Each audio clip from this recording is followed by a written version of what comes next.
This is episode 30 of the 99 Forever podcast. I'm Eric Friesen, and my guest tonight is an Oilers fan from Brazil, Gabriel Candido. Gabriel, welcome to the show.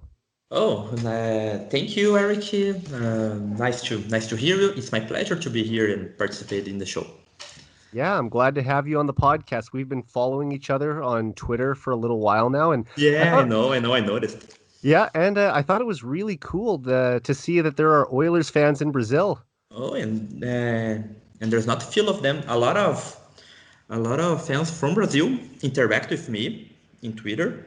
Like there is some other ones, and that's nice because when I created the profile, I didn't met anyone that supported the Oilers in Brazil. And with the profile, I could get in touch with a lot of them. It's not a lot like in Canada, of course, but really nice to talk with them, to speak, to change some opinions, change to discuss about the lines, discuss about the victories, the losses, and everything that's related to the Edmonton Oilers. That's awesome, man. It's just I had no idea that there were as many hockey fans there Yeah. as there appears to be, because I think everyone thinks of Brazil as a soccer country first and Yeah. foremost. Oh yeah, it's the absolutely it's the first sport by far. It's like a religion in here. But if you try to think the soccer and the ice hockey, they are kind of the same. The objective is to put the puck or the ball into a goal. We have some players. It's kind of Yeah, a sport with few points. Okay, very has true. way more than soccer, and it's smaller, less players, but the objective is the same, I think. Oh, definitely. I mean, growing up, I always played hockey in the winter Mhm. and soccer in the summer. Those were my two main sports that I played. I, Oh, I, I nice to stopped I stopped playing soccer when I was about 15, but I've played hockey my entire life. And hear. yeah, it's really cool to see that there are fans all over the world for the Oilers. I mean, I've had fans on this podcast from the United States, Australia, England. Now, most of the fans on this show are from Edmonton or the surrounding area, but Yeah. it's just really interesting to me to see that fans can even wind up in Brazil, and it's not like the Oilers are one of the larger teams in the league. Like they do play in a smaller city. It's not Mhm. like the Chicago Blackhawks or the Yeah, Montreal yeah. Canadiens or Toronto Maple Leafs. But yeah, it's just really cool to me. And tonight we're going to break down the Oilers' two games this week against the Ottawa Senators. But first, Right. I'd just like to find out a little bit about your background. So tell me, when did you first get interested in hockey, and how did you become a fan of the Oilers? So that's kind of a long story. Um, Well, I got time. Everything begins like when I was, I don't know, 10, 11. By the way, I'm 24 years old right now. And there is a show that's called Everybody Hates Chris. That I don't know, it's way popular in the States, in Canada. I That's the know the history show, of Chris and Rock, the comedian. I And know the that's show, and I bet I know the episode you're going to talk yeah, about yeah, too. of course, of course. A lot of Brazilian fans are just because of this episode, and I'm one of them. And so there is an episode that the Chris brother Drew, his father gave him a Gretzky shirt that says Gretzky. The number is 98, and I just watched this episode. They go to the hotel, they skip classes, they try to meet Gretzky, but they can't. But all right, I just watched the 10, 11. That's okay. Just watch and move my life. Nothing enough to do with ice hockey. I didn't search anything. Some months later, I guess some years later, a friend of mine asked for his father to buy the new NFL game for PS2. I don't know. And his father changed the letters and bought the new NHL game.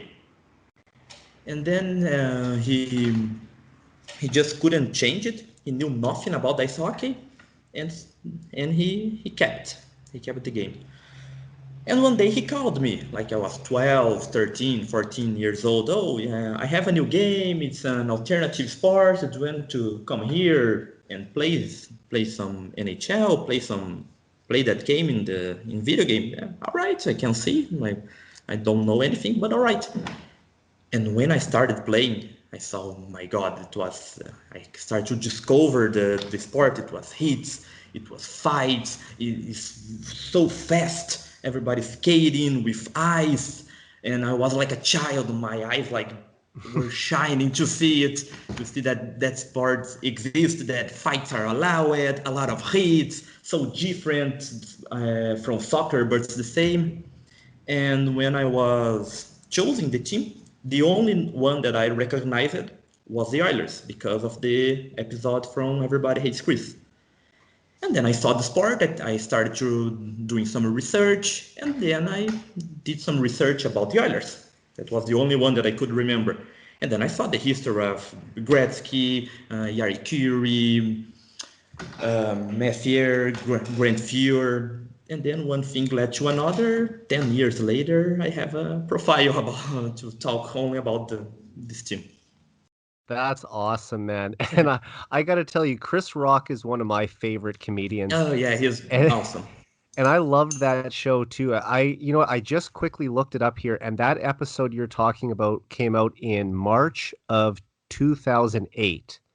I So, don't know if I watched it when it was released because it was released in the States. When it came to Brazil, I think it was 2010, oh, I 11. see. I remember to see it's near Neil Yakupov's draft that was in 2012. That's Right. something near.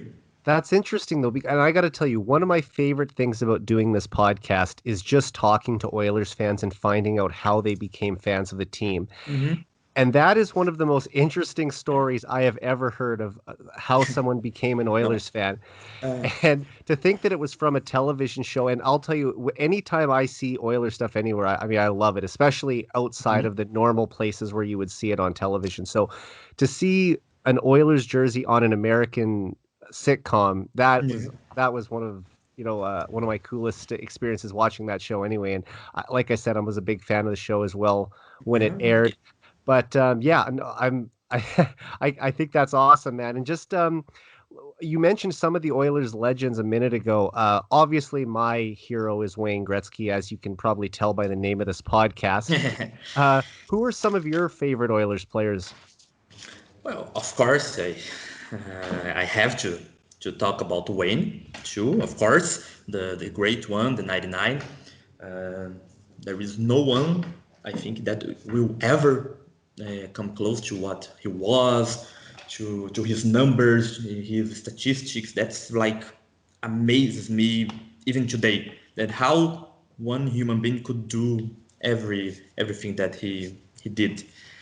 But but of course, and today I have a lot of love for Connor McDavid and Leon Draisaitl. That's no doubt about it. I think a lot of a lot of Oilers fans think the same because I when I started watching the Oilers, so I like that decade that wasn't the greatest one Yeah, you for came in at a for tough time. record. Well, the toughest I think. Yeah, that was a tough time to start cheering for the team. I mean, I watched the team in the decade before that when they were, an average team that would sort of Mhm.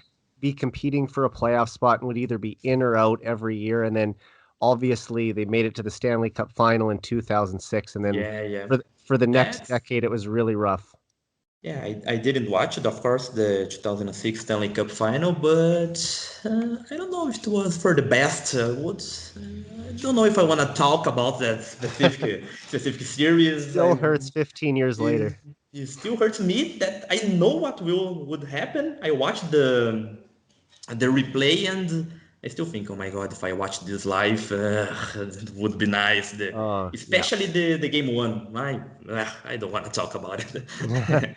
You know what's funny? At the time, I had recorded all the games on VHS tape. Oh, And this was like, like I said, in 2006, but now almost every game you can find on YouTube. So, and I yeah. mean, who still has a VCR anymore either that I could go back and watch those. But anyway, yeah, it's that's really cool, man. And of course, I think everyone loves McDavid and Draisaitl. I mean, how can you not? But maybe all your patience through the decade of darkness will pay off with a I really hope so. exciting. Yeah, it'll pay off with I a hope really so. exciting decade of Oilers hockey in the 2020s. Um, I hope like so too. I hope God and the great God bless you. God bless the Oilers. God bless this decade. Absolutely, my friend. That's great.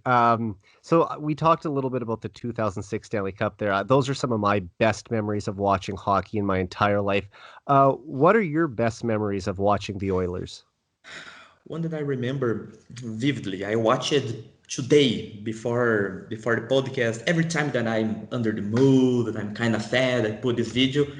The this video, it's like I think a lot of people who cheer for the Oilers choose this one. Is the David Desharnais overtime goal against the Sharks. That, oh my God, I screamed so loudly when he scored it. The broadcaster was so yelling. It was like 2 a.m. in Brazil, 2, 3 a.m. It was really late. And when he scored it, was a game five. My God, that's why Yeah, I remember vividly that goal. And I think a lot of Oilers fans remember too, because I remember even today the broadcaster he yells a lot like, "Oh, David Desharnais, yeah. overtime winner!" No, it's awesome. Every Oh time that yeah. I kind That of sad, I watch that goal and gets me back Yeah, I'll never gets me back on forget earth. that goal. That I think that probably has to be the most memorable goal from the 2017 Yeah, playoff it run. was the only appearance from the playoffs. It was my first one, Yeah. my first time that I was watching, and the game five overtime in Edmonton. Oh, and that overtime goal in the end, We're that was coming great. up on the 4-year anniversary of that goal too. It's hard to believe that was 4 years Oh my ago. God, 4 years ago, I remember like it was yesterday, man. It was, and after I remember too, but it's a sad memory that game that we are leading the Anaheim Ducks in the next stage, and we suffered 3 goals in the 3 or 4 goals, I don't remember, 3 goals Yeah. in the third period, and then we went to game seven, and well, you know the history, and Yeah, then we are here, and of a course disappointing end to that year. that series against the Chicago Blackhawks the Chicago Blackhawks last year that we didn't qualify for I don't know 0.008 and we got to play the Blackhawks and well you know the history too. Yeah, it was a tough break last year in the playoffs, and Mm, I mean the Oilers probably should have went further than they did, but everybody expected that. it's a situation where that team with all the experience they had turned back the clock, and unfortunately Mm, they got the best of the Oilers, but you have to still tip your hat to them. yeah, They yeah, of deserve course. to win the way they played. I really think that if the Oilers would have had um, a little better goaltending, and if they would have been able to get some line pairings together that would have been more beneficial, we could have seen that series go in a different way. But ultimately, it is what it is. The top players performed well enough. They just defensively struggled, and I think the 4-month layoff really hurt them because they were playing excellent leading up to that Yeah, I remember. cancellation, or not cancellation, the postponement of the rest of the season.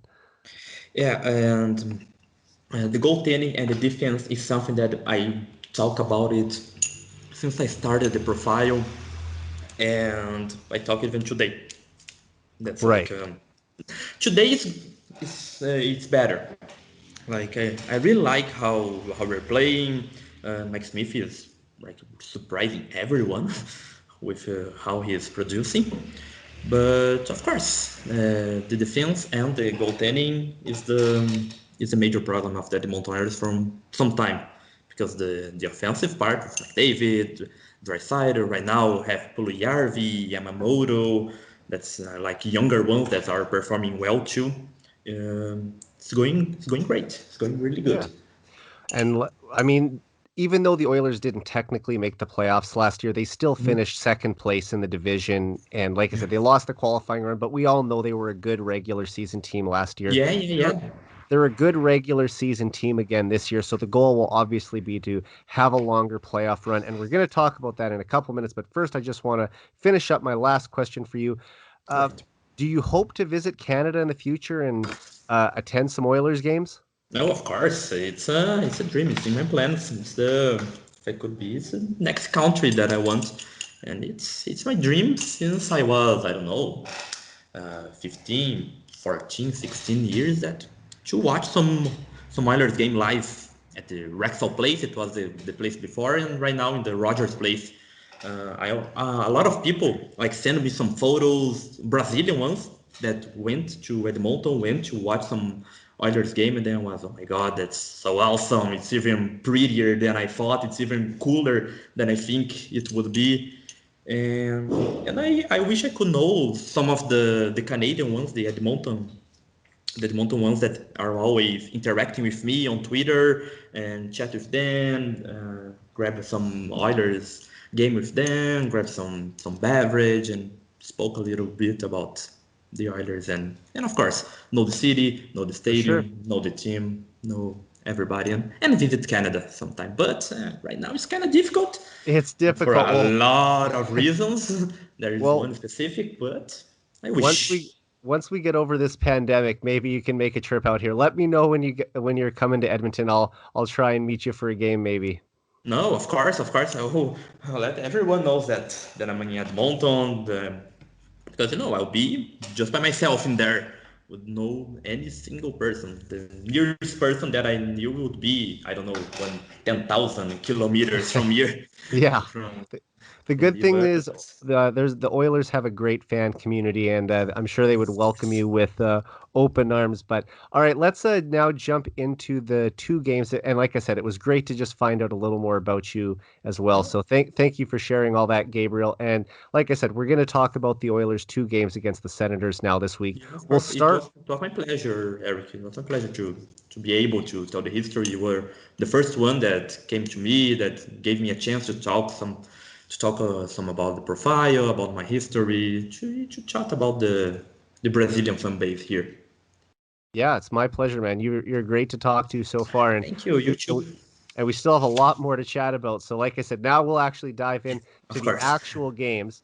And like I said, we'll start with Edmonton's 4-2 win over Ottawa on Wednesday, where head coach Dave Tippett reunited Connor McDavid and Leon Draisaitl on the top line, and the dynamic duo had 4 points each. Yeah. Draisaitl recorded his fourth career hat trick and added one assist, and McDavid scored the game-winning goal and picked up 3 assists in the victory.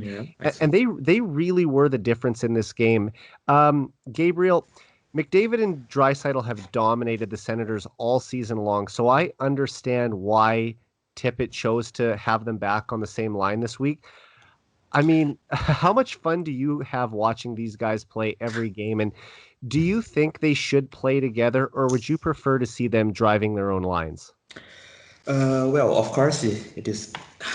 I have a lot of fun to watch them playing together. Like they are the best two in the NHL right now. I think even on points and with abilities and that stuff. But we're talking about the Senators. The Senators, um, they aren't the strongest team that we have. It's not like we can relate a lot with these games. In the first game, the McDavid and Draisaitl line worked perfectly. It was 4 goals. It was Connor to Leon, Leon to Connor, and Connor to Leon with the assist and with the goal, including the hat trick from Draisaitl. But I don't know. Against the Senators, it's one thing. They are like in the bottom of the league. They are a rebuild team. If we're going to the playoffs, like I think we are going to get the Winnipeg Jets. I think every day it's more clear that Toronto will finish first. The others and the Jets we exchange between the second and third, and probably the Montreal Canadiens will finish fourth. I don't know it will be the best combination, to be really honest. I like when Draisaitl comes to the second line, makes the first line really great. The second one gets a lot of strength. And I really enjoy to see Nugent Hopkins and McDavid playing together as well. And I think that is working so far in the season too. But will be nice to see Draisaitl and McDavid Yeah. together if they could keep the same level as they did against the Senators, against the Jets, the Maple Leafs, the Canadians, and some other teams. And I see where you're coming from too. I mean, when you have two of the top offensive players in the league Yeah. on your team, the temptation is to have them on the same line. Yeah, of course. But as fun as it is to watch McDavid and Draisaitl play together, I think it's better for the team to have them on separate lines because it just doesn't allow the opposition to put all of their best defensive players out against them. So if McDavid ends up going up against the top checkers, that creates an easier matchup for the Draisaitl line. However, you can get away with it against weaker teams like the Senators, but when the playoffs start, like you were kind of talking about some of the teams that Edmonton could be facing, I believe you have to have them both playing center, and it's just going to be a better solution for the team. We saw in the 2017 playoffs, once the Oilers split up McDavid and Draisaitl, how effective they were against the Yeah, of Ducks. course. Ultimately, they didn't win the series, but they dominated Mhm. in Game 6 when they needed to get back in the series Yeah, of after course. dropping It's three straight. that 7-1 victory, I think. Yes, That good was memory. amazing. Thank you. I'll be honest with you. I read about it today. That's why I remember so vividly. But I remember the game. I remember that I watched it. And 7-1 it's a famous score here in Brazil because the World Cup and Yeah, when the absolutely. There's two goals specifically I want to talk to you about from Wednesday's game, and we'll start with Draisaitl's go-ahead goal late in the second period. After gaining the zone, Draisaitl immediately skated to below the goal line and blasted a wicked Mhm. one-timer from a near impossible angle that somehow No. went in. Gabriel, what can you say about that goal? I took some time to see that it was really his goal that didn't touch the goalie, anyone touched it. That was really he shot the puck and it went right in. Like it was I saw in the other Senators game on yesterday. They analyzing that goal, how the puck went in, and I don't know it. If he does that another hundreds of times, I think he'll get the goal in some of them, and luckily he gets one when it's the most important time too. Yeah, But it absolutely. was an That was a amazing huge goal. goal. Yeah. I mean, I was watching the game with my dad, and we were both shocked that it was able to Mm, somehow get in. mm, He just had to pick his spot perfectly. When he shot the puck, we were thinking that there would be some sort of rebound popping out, but the fact that he was able to yeah. find the smallest area that he could put that puck, it was a near perfect shot. No, it was he had just some millimeters to put the puck in the goal, and he Yeah. he really nailed it. It was nearly perfect shot. And it was nice from Draisaitl because he is the reigning MVP and the reigning Art Ross Trophy, and even with all these trophies, all these achievements, he's not the first player of the team. And big cheers from to him that he kept playing, he kept his cool, and he knows that he's with McDavid. Everybody will talk about McDavid firstly, but we couldn't be where we are without Leon.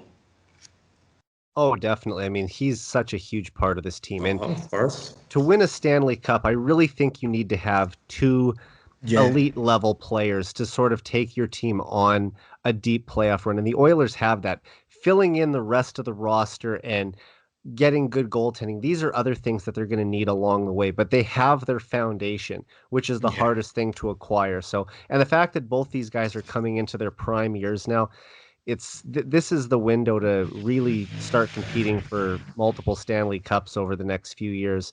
But that shot, man, I've Yeah. seen Draisaitl score from some pretty crazy angles before. He loves to take that one timer from low in the right circle, No, but that's that is probably the most unbelievable angle I've seen him even attempt a shot at before, and the fact that it went in made it even that much better.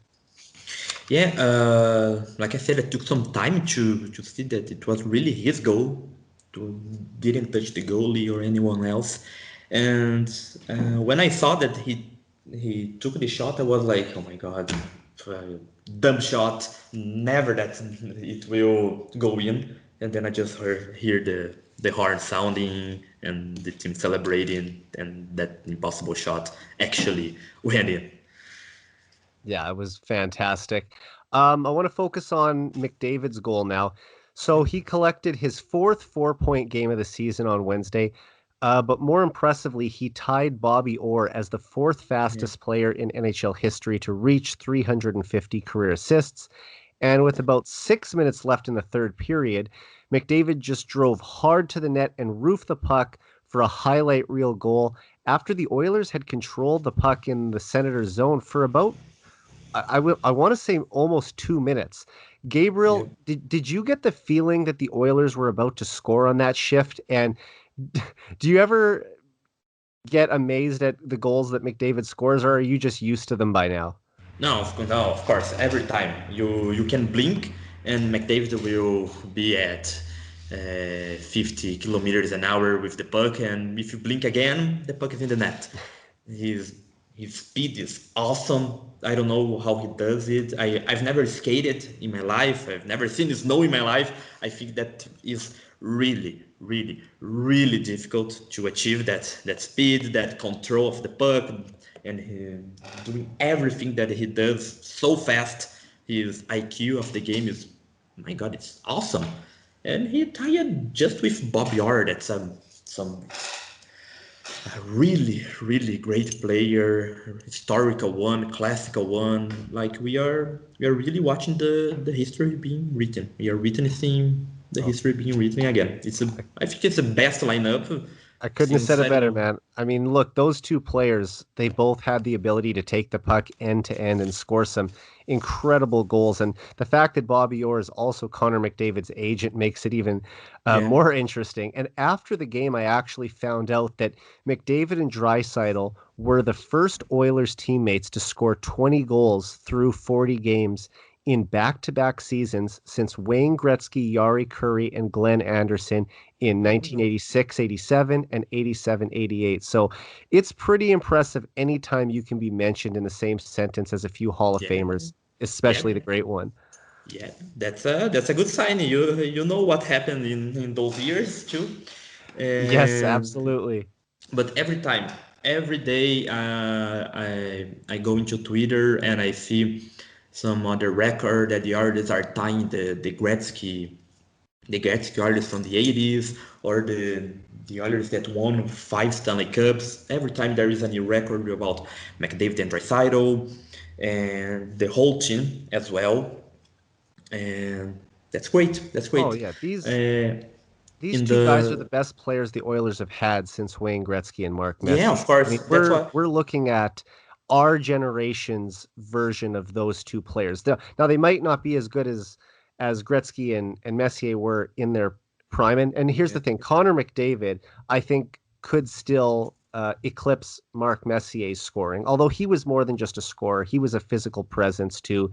He was an incredible leader, could skate like the wind, much like McDavid was. But I mean, Gretzky's numbers are on a whole nother level, even from Messier. So that's a stratosphere that no one's going to touch. But the fact that Draisaitl and McDavid both have the potential to be 120 plus point players, to do that kind of production in the current era of NHL hockey, when most games are about 3-2 scores, it's incredible that they're able to put up the type of offense they are. Yeah, of course. And Conor McDavid has just 24 years. That's the age of Bobby Orr when he achieved that milestone. And Draisaitl has 25, I think. It's Yeah. not that far. And they're just in the beginning. They have Yeah, a they're in their peak lot. years right now. These are their best years. The next Yeah. several years are going to be, and that's when the Oilers really need to take advantage of their youth and the fact that they're going to be putting up these high point totals. So finding the players to surround them with, like I said, to try and go on a deep playoff run and win a Stanley Cup is uh, the most important thing, obviously. But I want to get your thoughts on Mikko Koskinen now. And although he had a bit of a rough start to the season, he's played much better since Mike Smith returned. And on Wednesday, I thought Koskinen was really solid again. And he made a few big saves late in the game to keep the Oilers in front 3-2. What did you think of Koskinen's performance against the Senators? Well, I don't think that was like the greatest performance of his time, but really great. Like because right now you're seeing that our first goal is Mike Smith. The Tippett always put Mike Smith only. Koskinen only plays when we have that back to back. But I like Koskinen. He was our goalie last year. Is they they changed the goalies a lot. Like Mike Smith played one game and then Koskinen and then Mike Smith and then Koskinen, and right now we are just with Smith, and we have Alex Stelak reaching that opens Koskinen's eyes too and Smith's eyes also, but I like Koskinen. He has not been the same as last year. I think last year he was really better, but he's not been bad. We we have some problems with the goaltending, of course, but I still like Koskinen. I don't think he would be a third goalie. I don't think that Smith and even Stalock, that has not even played a game, will surpass him. I think we'll see Koskinen for some time. Yeah, it's the thing with Mikko Koskinen is that he's overpaid to be a backup goalie. But Yeah, we have to almost just forget about his contract and just focus on his overall performance and hope that he's going to give you quality starts when he does get in net. And I mean, I think it's pretty clear that Mike Smith will be the Oilers' number one goalie for the rest yeah, of the season and into the playoffs. But that's the type of game you need from Koskinen. Like he stopped 28 out of 30 shots he faced. I thought that he came up with some big saves late in the game, and that's when the Senators were really pushing to tie it. So this is the crucial moments, and Koskinen shut the door. And then eventually Draisaitl got the empty net goal for the hat trick with yeah. 1 second left on the clock. And it's funny because that was actually Draisaitl's second buzzer beater this season. If you remember, he scored a game winner in Winnipeg back in January as Yeah, I well. remember. I remember Uh, that one. It was and the game was tied. I remember it was not a empty net goal. It was a goal with a goal in Yes, there. that one. It was 3-3, and Yeah, he scored with point 0.7 seconds left, which is the yeah. latest game-winning goal in Oilers history. Mhm. It's funny because then Dominic Cahoon, his fellow countryman from Germany, Yeah. scored the fastest goal to start a game in Oilers history earlier this year. So you got one of the Germans scores the latest game-winning goal ever, and the other scores the fastest goal to start a game ever for the Oilers in the same season. So it's just kind of funny how that worked out. Yeah, and they both are German. Germany is well represented in the Edmonton and It's in becoming, the NHL. yeah, it's becoming a better hockey country. I mean, it's not Yeah, still one of the top 5 or 6 really elite hockey nations, but we're starting to see more and more strong players come out of Germany. And I really think that Draisaitl is going to be an idol for a lot of kids growing up in that country, and that the kids that want to play hockey are going to look to him. And I yeah. mean, Germany's similar to Brazil in the sense that soccer is a huge sport there. Yeah, but they have the weather in there They that have the helps weather them. for it, right? Yeah, Here we don't have it, but I couldn't agree more with you. I think we will see a lot of German players in the NHL in the future, like 10, 20 years in front, and definitely, most of them will just be because of Leon Draisaitl. for sure. And of course, Draisaitl and McDavid absolutely stole the Yeah. show on Wednesday, as they often do. But did anyone else stand out to you in the game? I'm enjoying how Puljujarvi is playing, like not just in the Wednesday, but in the whole context. He scored one goal well, going in the last game against Ottawa, not in the Wednesday one. I'm really liking him. Yamamoto too. I love to see him. And in the defense, like Tyson Barrie is scoring a lot of points, a lot of assists, and there is some discussion if he's good or he's bad. Like just enjoy that this guy is a defenseman and he's delivering Well, a lot of assists. Like just enjoy that the others are actually good for once in a while. Finally, they can perform well.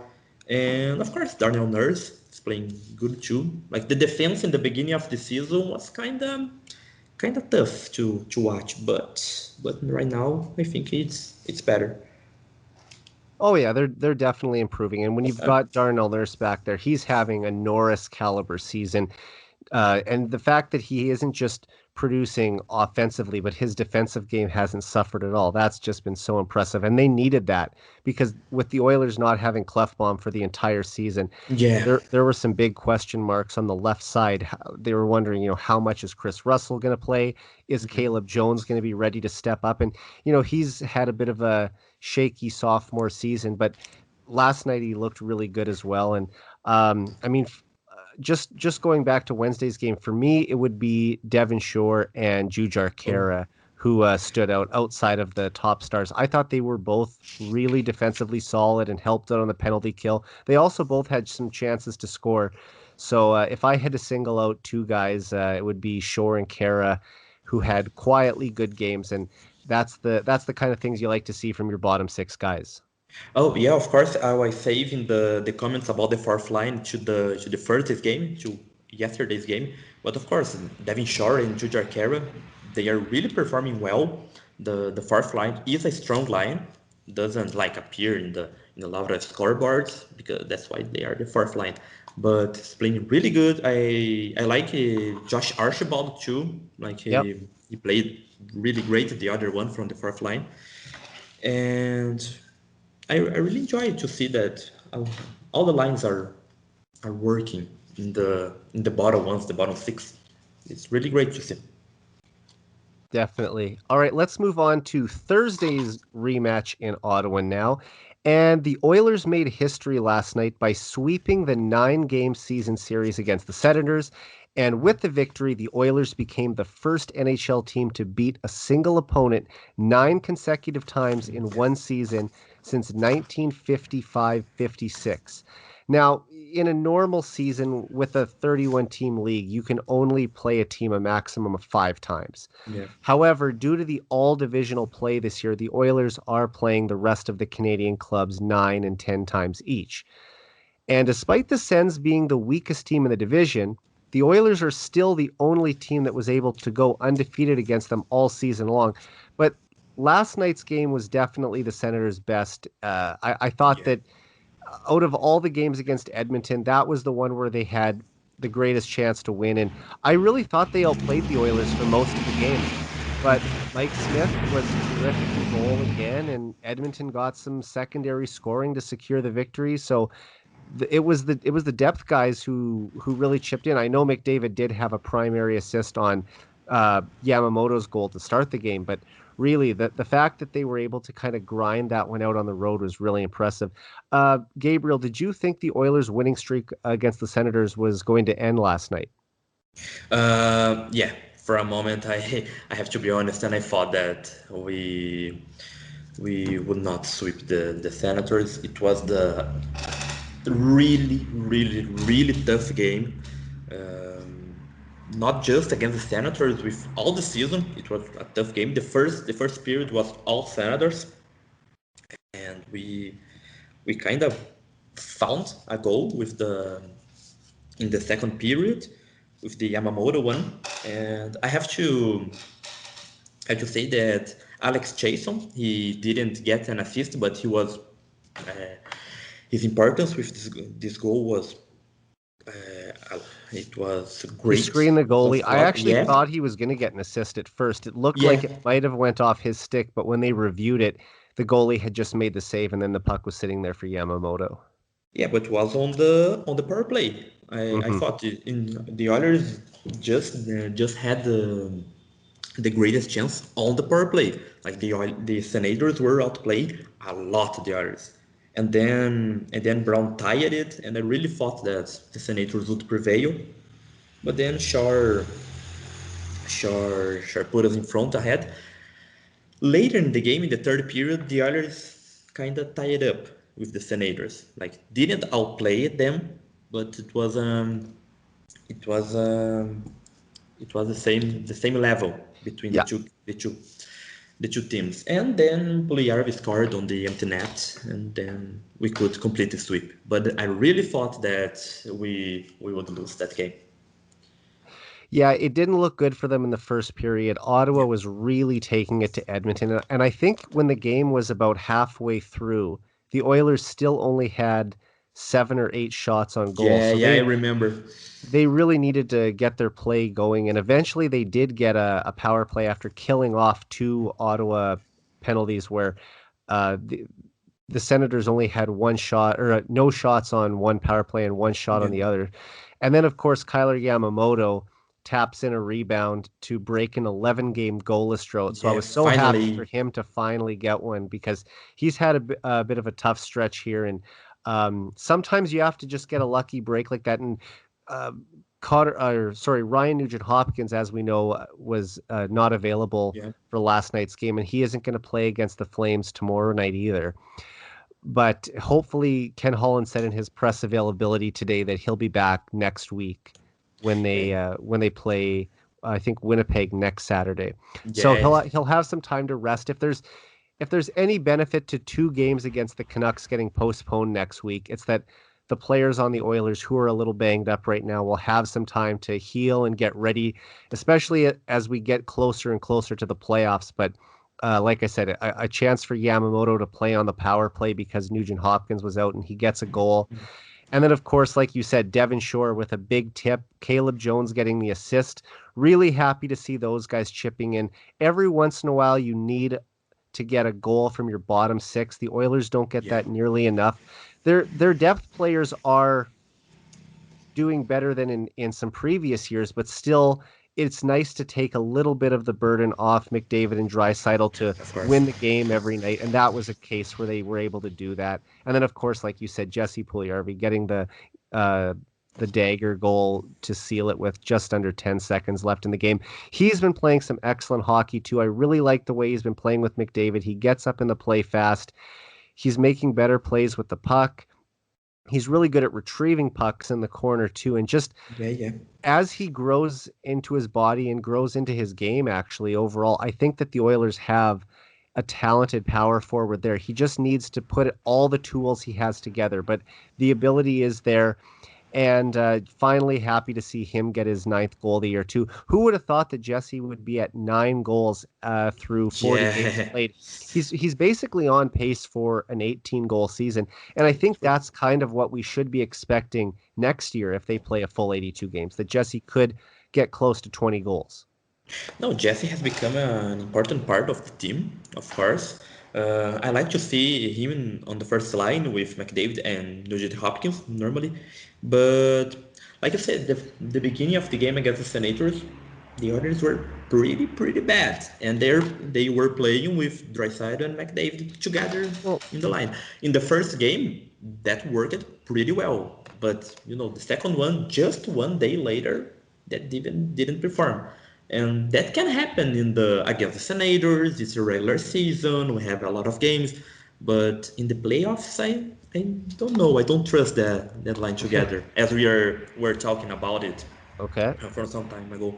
But but yeah, the Ryan Nugent Hopkins, that was the timing of his injury was really bad. Has a lot of talks about him being traded, a lot of talks about his next contract. I would love to see Nugent Hopkins with the Edmonton Oilers. Him and Clefbaum were the two that is the longest time with the Edmonton team, That's right. and I'd love to see like Nugent Hopkins really well to play on the playoffs. But I don't know. The others are really tired, especially for tomorrow's game against the Flames. like they were on Edmonton when everything happened with the Canucks. And then they traveled to Montreal in 2 days, and then to Ottawa, and now to Calgary just in 1 week. Like, I think they really deserve some time off to regain confidence, recharge the energies, and came back to the end of the regular season. Yeah. I mean, yeah, like you said, they need to get healthy. Clefbaum won't be Yeah, back this year. They want to have yeah, Nugent Hopkins back, but um, it's just sometimes you have to give the other team credit too. I mean, the Senators, yeah. even though they are a rebuilding team, they do have a lot of young high-end skill there. They sort of remind me of the Oilers a little earlier in their rebuild, and it's a scenario where it's just going to take them some time to put it all together, but they still have a lot of pride, and that was a game where they looked like they didn't want to get swept by the Oilers. And I mean, ultimately the Oilers did win all 9 games, and I'm glad they did, but Yeah. they took it to him early, and I think there was a little bit of bad blood still carrying over from the game on Tuesday. The fact that they were so close in that game and Yeah. ultimately gave it away late in the third, and of course they gave away this game late in the third too, which we saw the Oilers do earlier this year as well. They might have a couple more overtime points if they would have been able to drag a couple games to extra time that they surrendered late in the third period. Which kind of cost them in January and made them sort of have to fight their way back above 500. But still, point is that I give credit to the Senators for sticking with that game. And like I said, that was probably their best effort against Edmonton all year. No, it was the best game that I saw the Senators playing. They played really with a lot of will against the Oilers. The Oilers weren't playing with that sort of will, I think. And the Senators were the better team uh, in the last game. I have to admit it, of course. But gladly that the Oilers could complete the sweep. I could notice that the Senators really didn't want to lose 9 games in a row No. from the Edmonton Oilers. They didn't want to be on the headlines in this negative way for them. But Well, that but I broke it broke the franchise record too, because the Oilers had beat the Winnipeg Jets 8 consecutive times in 1983, 84, and then here we are 37 years later, and that record finally gets broken. But Mike Smith once again was very solid. I'm just wanted to check his numbers here quickly because all right. I think yeah, he is now this season he has improved to 14-3-2, which are some pretty strong numbers. And if you look at his 2 full seasons in Edmonton, he has a 33-15-8 record in 60 appearances. So he's won more than he's has twice as many wins as he does losses since he joined the Oilers. But I think there is still some hard feelings attached to him because of how game 1 of the playoffs went last year. Do you feel that's fair, or have you kind of moved on and just sort of said it's a fresh slate with Mike Smith this No, season? I think Mike Smith is surprising all of the Oilers fans. Like the way he's producing, the way he has become the goalie of the Edmonton Oilers without any doubt, and put Mikko Koskinen on the backup position, and he has done it with 39 years old. That's the most impressive, I think. But like I said, there is a lot of mixed feelings. Like, do I trust 100% Mike Smith for the playoffs? I can't say that, but I think he's performing well. He deserves to be well treated. He deserves the position and the numbers that he has. I think I'm enjoying a lot to see that finally we have a goal that is producing well, and I'm really enjoying to see Mike Smith. Uh, and I'm really surprised, as I think a lot of Oilers fans are, Oh, with definitely. his numbers and the way he's playing. The I've beginning of the game was kind of tough for him. He gave a power play to the Senators in a very complicated moment when the Senators were dominated. Could be end up badly, and he gave up one turnover that I don't know how the Senators didn't score on that one, but he put his stuff together and he played really well in the second and in the third period to secure the Oilers win and to secure the sweep against the Sens. Oh, absolutely. And Mike Smith, I've talked about this several times on the podcast already, but he's proving everyone wrong this year and just showing Yeah. that even at his age, he's still able to be a solid goaltender for the Oilers. Aside from that, one of my favorite things this year has been watching him beat his old team, the Calgary Flames, and he will have a chance to do that again tomorrow night. I believe he's already beat them 3 times this season, and he'll have a chance on Hockey Night in Canada tomorrow night to add to that total. Any prediction for the Oilers versus the Flames on Saturday night? The Oilers are really tired up, like I said, but the Battle of Alberta is a Battle of Alberta. Everything can happen. But the Oilers have a really great record against the Flames this year. We have with 10 Battle of Albertas, we lost only 10 in the whole season. We lost only 2 so far. We won 4 or 5. I don't know, but 5, I believe. There are five five. five of There's them. 3 We left. we are 5-2 Yes. against the Flames, and I really think that we can make it 6-2. We can secure the second spot at least, and They're going to gain have some. to because Yeah, Winnipeg gain is some. pushing hard right now. Yeah, So it's that's what I'm going to say. Like gain some advantage against Winnipeg. Try to reach Toronto, even if they're 8 or 6 points ahead. There are a lot of points, yeah. and and end up with the little belief that Calgary has about making the postseason too. Yeah, the Flames are basically done, but every game is still important for the Oilers because they're trying to Yeah. stay in the hunt for a division title. It might be tough to wrestle that away from the Leafs, but I think that second place and home ice advantage is still very much Yeah, within of their course, grasp. of course. And it's going to come down to the games versus Winnipeg, I really believe. Yeah. The last game against Winnipeg was a game like it was like they smell like a playoff game. Like the way the two of them played, like it was really like a playoff game when I watched it. Like when we played the Senators, when we played the Flames, even when we played the Maple Leafs, it weren't so near as a playoff game as we played the Jets. And of course, I hope that the Oilers could reach the Leafs and end up in the top of the division, being the champions of the North. But I really think that it would be the Oilers against the Jets in the playoff, and it would be great. If I had to make a guess, I don't know, Oilers in 6, Oilers in 7. Like it will not be an easy It will one. not be easy. Winnipeg is a very big, strong, Yeah, fast team with skill. I'm excited to see that series though. yeah. That The would home be a advantage could be the difference in this one. Yeah, it could. I mean, Winnipeg does still have a Vezina winning goalie in Connor Hellebuck, Yeah, so that's the one factor for them. And as we know, goaltending is most important in the playoffs. So Mike yeah. Smith is going to really have to be on his game, and the Oilers superstars will have to carry them from there. But Gabriel, I just want to say thank you so much for being on the show tonight. It's been awesome talking to you. Where can people follow you on Twitter? Oh, my Twitter is EDM Oilers BR.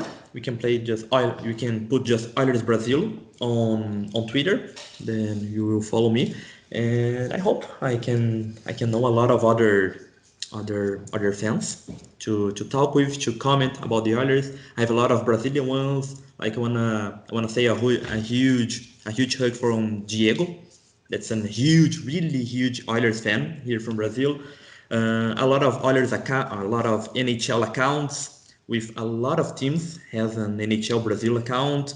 We have the general ones like the Puck Brazil, NHL Brazil, Fanático por Hockey, that's Fanatic for Hockey. NHL is great, it's just women talk about hockey, and we have a lot of people talking about NHL here in Brazil. That's awesome, man. It really is a global game, and I follow Diego as well. He's cool to talk to, and maybe all 3 of us will do an episode of the podcast sometime. Would be great. I highly recommend you to talk with him. He's a really massive Oilers fan, Like he Yeah, has been to in Edmonton. He's always, since from the beginning of the profile, he's always talking with me. He always participates. He always comment about the games. Would be nice. Would be nice. I highly recommend you to call him. I definitely will. You know what? I've already reached out earlier today when he was replying to the tweet that I put out promoting this podcast, saying that you're welcome to be a guest on the show sometime too. So Yeah. hopefully I'll have Diego on. But anyway, we'll sign off for tonight. But thanks again, Gabriel. Yeah, of course. I want to say just a huge thank you to the the friend that bought the NHL game instead of the NFL game. I want to send a huge hug from Matheus Rota. It's his name. A huge hug to Laura as well. That's helping me with the profile. Rafaela too didn't believe it when I started the profile. Make some fun, but right now I'm here talking about the podcast and that's it. And thank, of course, you, Eric, for giving me the chance to talk about it. It's always a pleasure to talk with an Oilers fan about the Oilers. You know, talking Oilers hockey with fellow fans is one of my favorite things to do. So honestly, thank you as well. And I'm glad your friends bought you the game because they helped create a new Oilers fan. Yeah, of course. I'm glad that I watched the Everybody Hates Chris episode, like a lot of Brazilians. And if it every time that I see my friend, he says that, oh, if my father doesn't didn't change the letters, you wouldn't be here watching hockey. And I probably say that he's right. He's right. If he bought the NFL game instead of NHL, I wouldn't be of the profile. I wouldn't be here. It would be so different. A lot of things would be That's different. really one of the most unique stories I've ever heard of how someone became an Oilers fan. It's going to be tough to top that one. So thank you. And of course we have fans in Brazil, fans in Canada, of course. I speak with a lot of German fellows that is also watching the Oilers. There is one fan in Portugal that also has a lot of he's always participating. We have Oilers, let's go Oilers all around the world right now. For sure. All right. Have a good night, Gabriel. Oh, you too again. Thank you again for the opportunity. My pleasure. So for Gabriel Candido, I'm Eric Friesen. This has been the 99 Forever podcast. We're out.